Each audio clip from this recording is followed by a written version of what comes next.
না hi sir. আমার এক্সেলে গিয়ে এই যে আধার নম্বরগুলো আছে এরকম হাইফেন অথবা স্পেস কিভাবে দেবো? খুবই সহজ।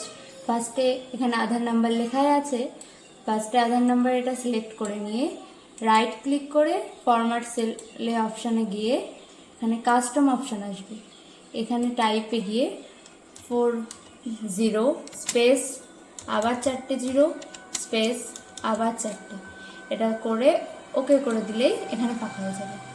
একই সেমভাবে ফরম্যাট সেলে গিয়ে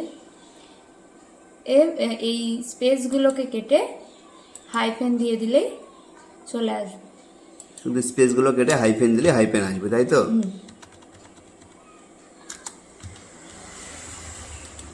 এই যে। ওকে, থ্যাংক ইউ।